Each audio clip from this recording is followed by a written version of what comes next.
أعوذ بالله من الشيطان الرجيم. بسم الله الرحمن الرحيم. الحمد لله رب العالمين، الصلاة والسلام على أشرف خلق الله سيدنا ومولانا أبي القاسم المصطفى محمد. اللهم صل وعلى آله الطيبين الطاهرين وصحبه الأخيار المنتجبين وعلى جميع الأنبياء والمرسلين. رب اشرح لي صدري ويسر لي أمري واحلل عقدة من لساني يفقه قولي. أما بعد، يقول الله تعالى في كتابه الكريم: بسم الله الرحمن الرحيم.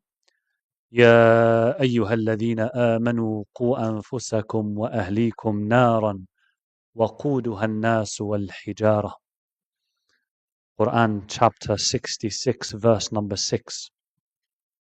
O believers, protect yourselves and your families from a fire whose fuel is people and stones. We are remembering tonight the lady al-Baneen, Lady Fatima, daughter of Huzam, who was the wife of Amir al-Mu'mineen. We are commemorating her demise. Obviously, we remember that lady who gave 4 children of hers, 4 Sayyid al-Shuhada, Abi Abdullah al-Husayn alayhi salam, 4 of the best of children, 4 of the best of men, of the most loyal of men. That lady was so devoted that it is narrated that when she heard about the news of Hussein and the news of what happened in Karbala, she didn't even ask about her 4 sons. She asked about her beloved, Hussein. Obviously, we all hope and we all pray to Allah subhanahu wa ta'ala that we raise our children to be as devoted as those 4 children of hers. That inshallah our children grow up and be devoted to the message, be devoted to the path of Imam al-Hussein alayhi salam in whatever is required in their age, in their time. We don't know what challenges they will face. We don't know what forms of evil that shaitan will be presenting to them and facing them with. But we hope that they would be holding the banner of Hussein in battling shaitan, in battling this evil in their time. But we ask ourselves, what if our children, God forbid, deviated? And this is what I want to discuss tonight. What is our responsibility towards our children if they deviate, God forbid? Because that can happen. So this is inshallah what I'll be focusing on tonight. Now, so obviously my talk will be directed mainly to the parents, but obviously those who don't have children, they can think about this as, their relatives. If my sibling, my brother, my sister, my mother and father, if they deviated, what is my responsibility towards them? And obviously parents have maybe even a greater responsibility because of the role that they play. So when I say deviation, obviously there might be multiple levels, or I can say there might be 2 ways of deviation. One is that if our children or family members abandon the faith altogether, they leave the faith, they leave the religion. Once they were, for example, mu'min, now they don't even practice any religious duties. None of them. They don't really abide by any recommendations from the Quran or the narrations or the biography of the Prophet or the Ahlul Bayt. That doesn't matter to them anymore. Their lifestyle is completely non-Islamic. That can be one level of deviation. Another level of deviation is no. Maybe they don't abandon the faith altogether, but actually they start picking and choosing. So they abandon something. For example, my daughter could be praying 5 times a day properly on time, but she would be, for example, taking off her hijab. Or my son, for example, he would be fasting in the month of Ramadan, but he would stop praying. Picking and choosing, abandoning some parts of the faith. Obviously, that can happen for different reasons. I will not delve into this today. So, obviously, Allah subhanahu wa ta'ala commanded us that we need to work towards protecting our family. Allah says in this verse that I recited, O you who believe, He's commanding us, Qu, protect yourselves and your families. Qu anfusakum wa ahlikum. We have a responsibility towards our families, our family members. That's a responsibility that Allah subhanahu wa ta'ala will ask us about.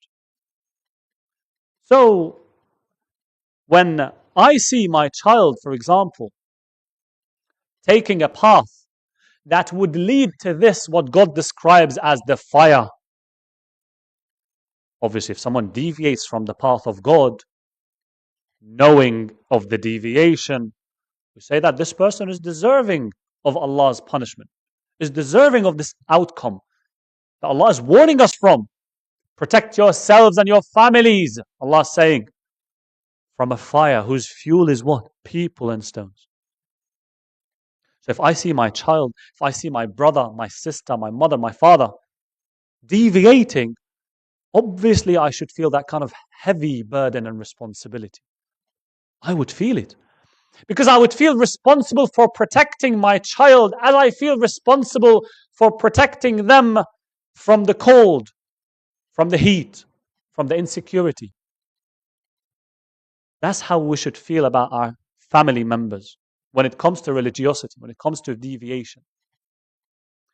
So, there are two responsibilities, or let me say two stages of things that we can do and we should do as parents towards our children, or again as family members towards our other family members. One is things that we are responsible of doing before the deviation happens. Again, I will not talk about this. That's not my main talk. My main talk is what do we do after the deviation happens. But before the deviation happens, there are some preventative measures that we need to have taken. There are certain preventative measures to make sure, for example, that we do our best so that they don't go to that path. They don't deviate. Right? So this is the precaution. There are multiple things that we could do. There are multiple levels that we could observe. This is where, for example, the fuqaha tell you that it is impermissible for you to move from a place to another where you know that in the other place there's a high risk of you losing your faith or your children compromising their religiosity. It's impermissible for you to travel to that place.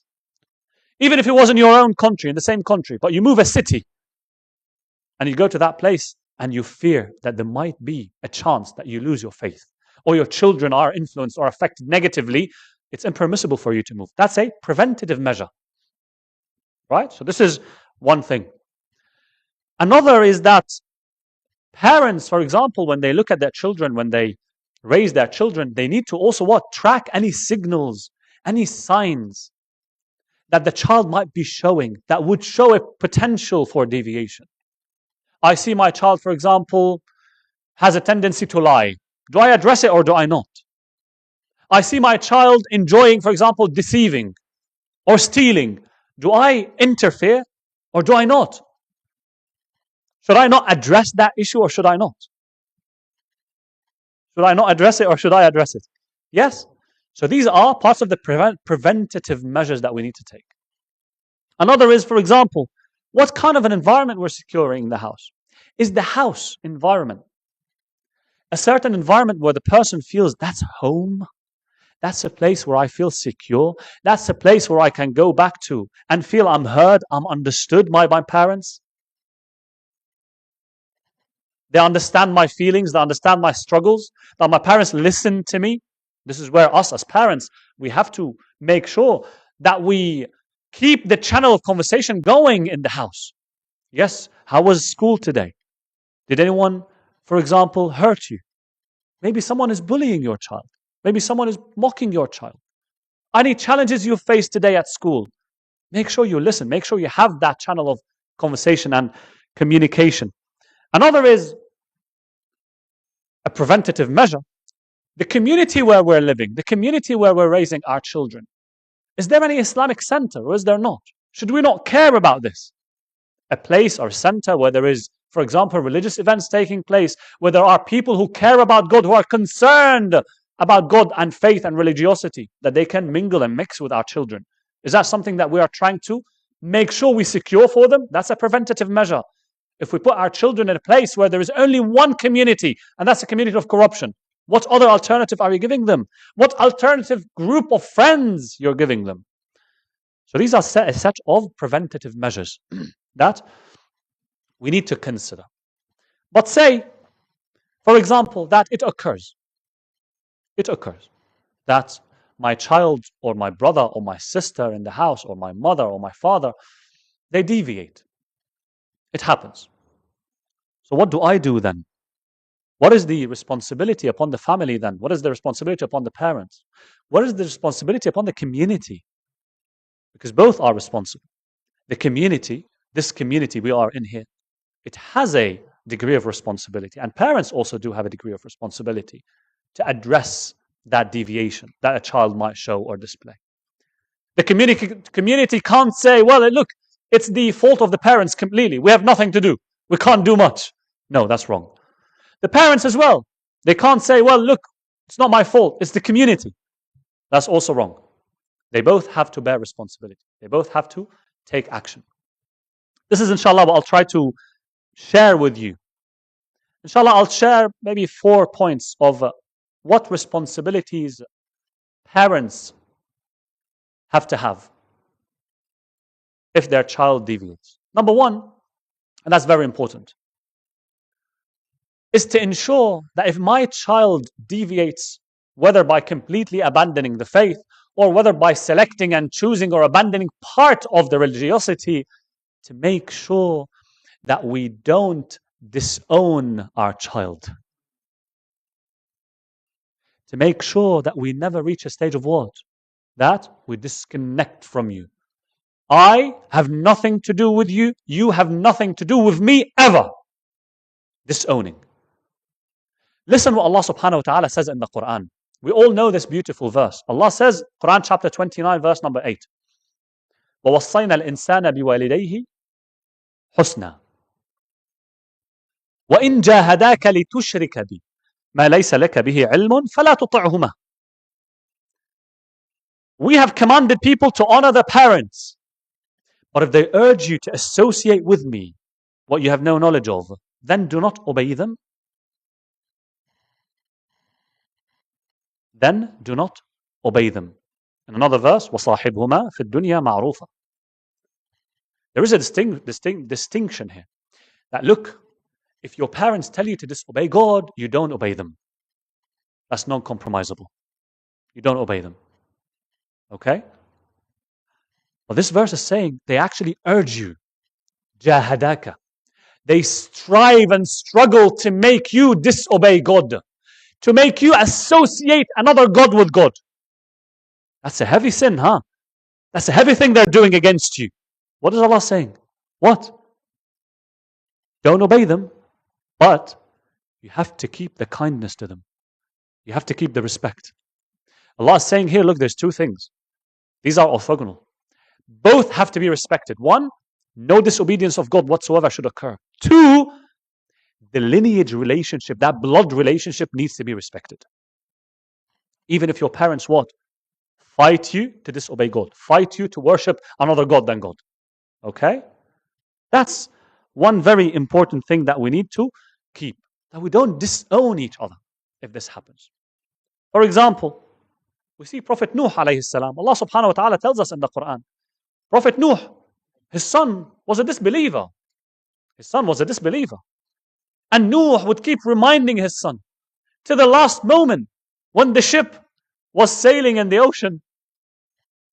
And Nuh would say to his son, "O son, ya bunayya irkam ma'ana." O son, ride aboard with us, the ark. And he wouldn't. But Nuh was concerned. Nuh even prayed to Allah subhanahu wa ta'ala saying, "Oh God, this child is from my family." Nuh was concerned till the last moment. He didn't disown his child saying, I have nothing to do with you. He was concerned still to the last moment. Yes, Allah clarified to Nuh that this is not of your family. What he's doing, for example, is abandoning you in the way that he was behaving. So this is an example. Another example is Prophet Ibrahim alayhi salam. Allah tells us about the tension between Ibrahim and who? His father or his uncle. Okay? There was tension. Ibrahim would invite the people around him,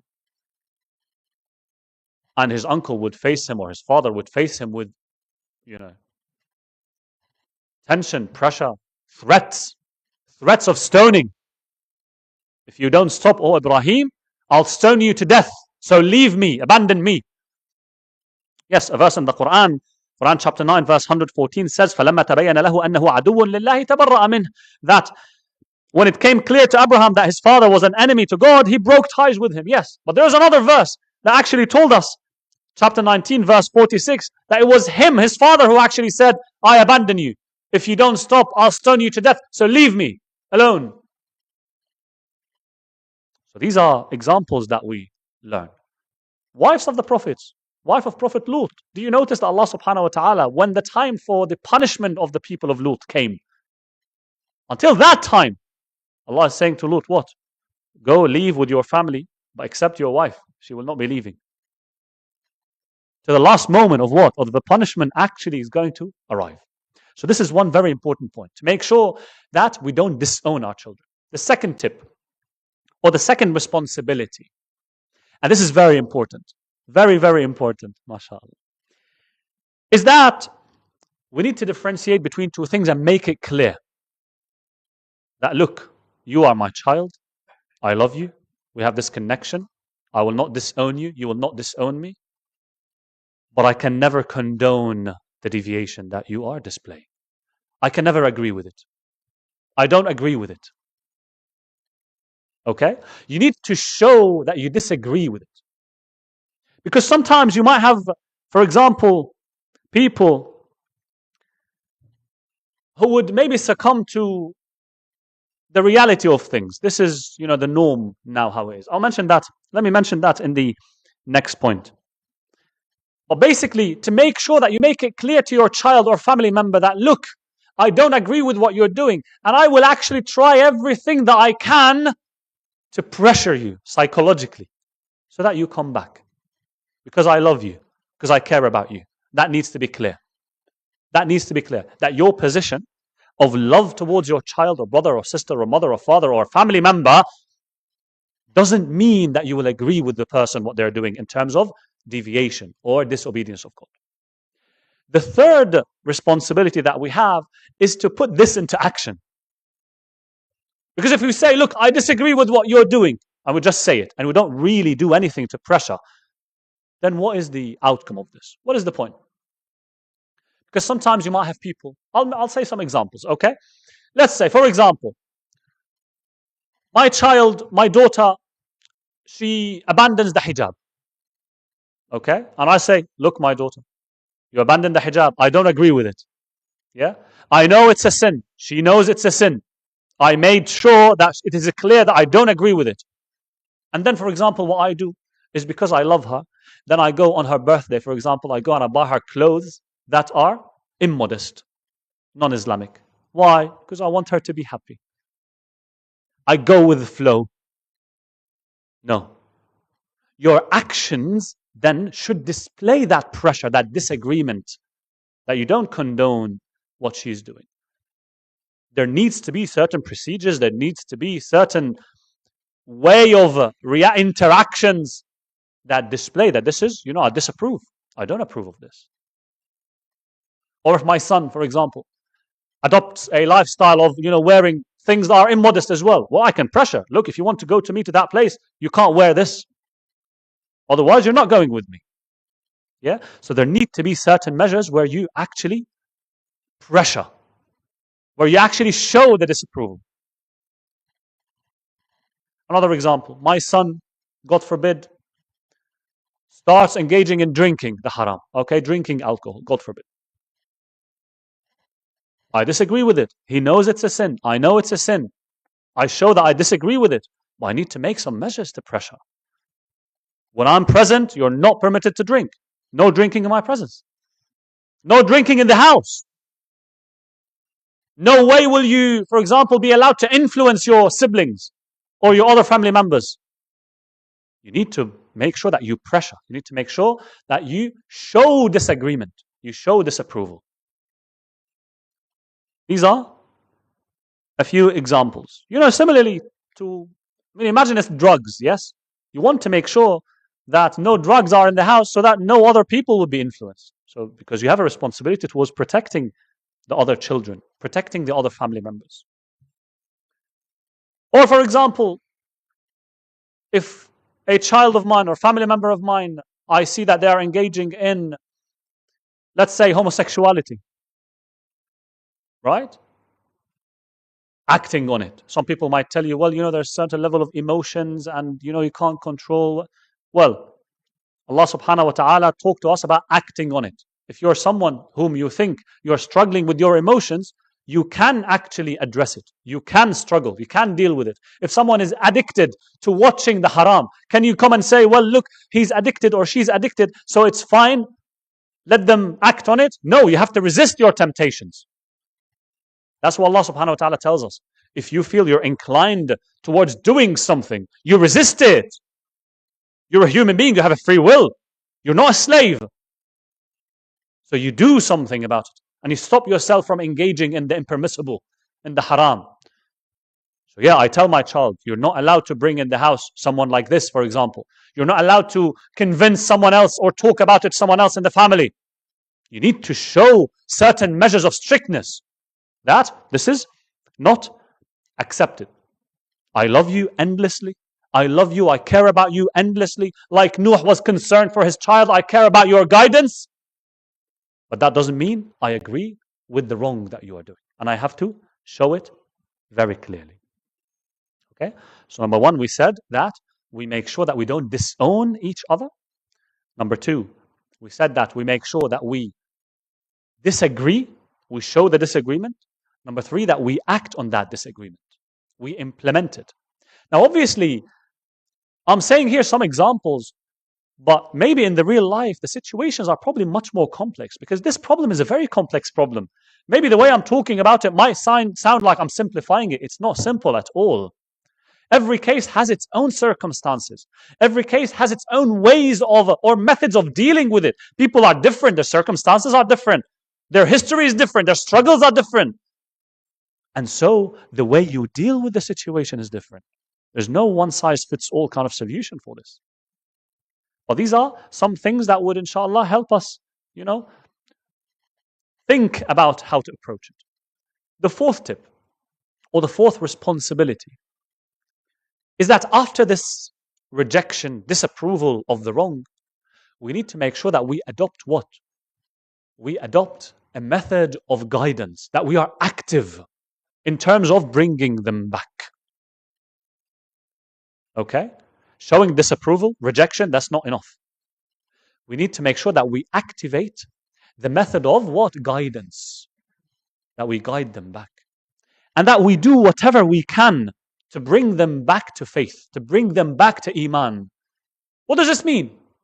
It means that we need to understand what the requirement of Iman is. We need to understand what faith is. Number one.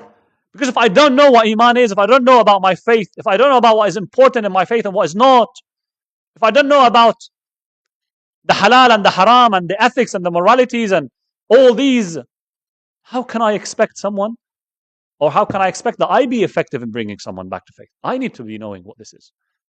So it's important to educate yourself. I need to understand what Iman is. I need to understand the circumstances of the individual. That person, my son or my daughter or my brother or my sister, what are their strengths? What are their weaknesses? What are ways that I can actually come and influence them, impact their hearts? What ways can I use and select to influence them? It needs planning. It needs a vision. It's not a simple or straightforward method. Sometimes it can take ages. I make sure, for example, that yes, I still forward to them, any kind of voice clip or video or a certain hadith or some reminder or words of wisdom that would actually bring them back. Hopefully one day, someday, that it would click. You would hope. You would do your part. A scholar once shared a story that one man, he deviated and he went into the business of songs and the haram kind of songs, the impermissible stuff. His mother obviously was very concerned for him. And she would keep sending him, those tapes that they used to, people used to record their voice in the past, and you send that tape if you're traveling somewhere. And, that's how communication was, maybe until, a few decades back. So she would send him tapes, and he would listen, and she would, say salam to him, and, how are you, and so on. And then she would start talking about, come back, and this path is not right. And then this guy, he would say, oh, here she goes again, stop. And he would stop it. But the mother didn't stop. She would keep sending. And every time she does, he does. Every time she does, he starts listening, he stops. Until one day, months or maybe years after, he actually came back. It clicked. It clicked. Something happened. And it clicked. The mother could have said, well, look, what can I do? It's his choice. I can't do much. I disagree. She could have done that. But maybe that wouldn't have clicked. Maybe it would have clicked, maybe, 10 years ago, 10 years later, 20 years later. Maybe she accelerated it. Sometimes there are things that we do, we think, what is the impact of this? It might have a 1% impact. It doesn't mean you don't do it. If you smile at someone, if you teach her or him a certain hadith, if you show her or him that, the community is open for you to come back, the family is open for you to come back, maybe that will click, not tomorrow, not after tomorrow, maybe in a month, maybe in 10 years. Because these 1% over 1% over 1%, when they accumulate, they make a difference. It can take so long that you won't see the difference while you're alive. That after you die, the impact will hit. But it doesn't mean you don't do it. You do your part, you leave the guidance to Allah. Allah subhanahu wa ta'ala says in the Quran, إِنَّكَ لَا تَهْدِي مَنْ أَحْبَبْتَ وَلَكِنَّ اللَّهَ يَهْدِي مَنْ يَشَاءُ. Quran chapter 28, verse 56. You surely cannot guide whoever you like, O Prophet. But it is Allah who guides whoever He wills, and He knows best who are guided. Ahsantum. Allah subhanahu wa ta'ala, sometime there will come that people, inshaAllah, will be guided by Allah subhanahu wa ta'ala. You do your part. Even if it was 1% chance of influence and impact. Obviously, some parents might think, well, look, my child, for example, deviated, and it was my fault. It was our fault. Why? Because we didn't do or make the preventative measures that we talked about before. We didn't take care of our children, for example. We traveled somewhere where there wasn't a community of faith. We didn't care about our children. We didn't have communication with our children. So I'm blaming myself and I'm saying, I'm sitting in the corner, drowning in blame and self-blame. Well, that doesn't help. That doesn't help. If you're truly regretful, Allah subhanahu wa ta'ala teaches us, Ahlul Bayt teach us, that if you're truly regretful about a previous mistake you've done, a previous sin you've done, it means that you regret, you show to Allah subhanahu wa ta'ala your regret, but what? You fix it. You fix it. I missed that opportunity and I missed this opportunity. Well, but you have an opportunity now. Work on it. It's never too late. It's never too late until we die or the family member dies. Otherwise, it's never too late. So let's not drown in self-blame if this happens and stay distracted from what we can do actually now. That's very important. The last point I want to mention is actually the responsibility of the community. Because that's not only on parents.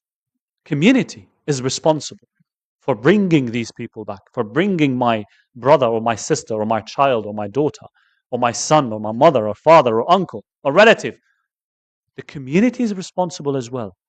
The community is, or it contains people with different, strengths and professions maybe, capabilities.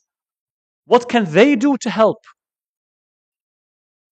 How can we behave in such a way that these people, if they come to the mosque, that they're not judged? Because sometimes, wallahi, brothers and sisters, it is us, those who are in the faith, the mu'mineen, that we repel people outside the faith. Why? We gossip, we judge, we slander. It is us. And we think, no, we are good. We're coming to the mosque. But the behaviors we display, they make people leave the deen. And sometimes for those who left the faith or deviated partially or fully, if they think about, coming back, and then they would remember, oh, these are the people that I'm going to mix with now, people who are judgmental, people who would look at me in this way or that way, people who would talk about me this way or that way, then they would not come anymore. Isn't this a responsibility upon us? Right?